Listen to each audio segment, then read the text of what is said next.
Protesta hotsak ezkerraldean bizimodu duinago baten aldarria eraman dute. Gizarte talde, sindikatu, pensionista, zein talde feministek Sestaotik Portugaletera gaur. Prekarietate eta murrizketen kontra egin dute protesta, ezkerraldea eskualderik kaltetuena dela. Gogoratuz, Maitane Cuevas, ezkerraldea martxan taldeko kidea da. Euskal Herri osoan eskualde, pobrezi tasa eta lan baldintza prekarioen duen eskualdea, egoera prekarioak, bai lan baldintzen arloan, edo zerbitzu publikoaren prestazio horietan zenolako gabeziak zeuden.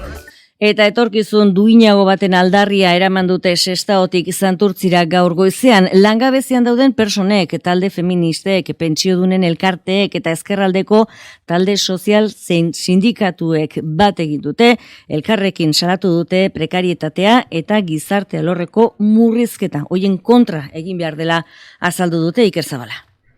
Bai, arratsaldeon, Sestao eta Portugalete zeharkatu ondoren Santurtzira iritsi da ezkerraldeko martxa hau eskualdeko lan eta bizi baldintza duinak aldarrikatzen dituena.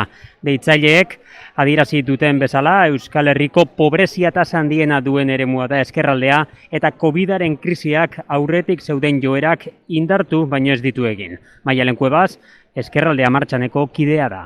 Egoera prekarioak, bai lan baldintzen arloan, edo zerbitzu publikoaren prestazio horietan zenolako gabeziak zeuden, eta orain aurkitzen gara zelan pandemiak horrek guztiak katalizatu duen, eta bizi dugu benetan egoera oso larri bat eskualde honetan.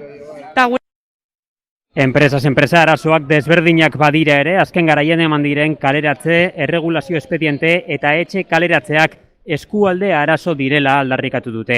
Hau irudikatzeko bertan daude Petronor, ITP, Aero PCB, Mediapost edo San Juan de Dios ospitaleko langileak. 100 pertsona dituen mobilizazioak ala instituzioak interpelatu egiten ditu, besteak beste lan eta pentsio erreformak baliogabetzeko eta kalitatezko zerbitzu publikoak garatzeko.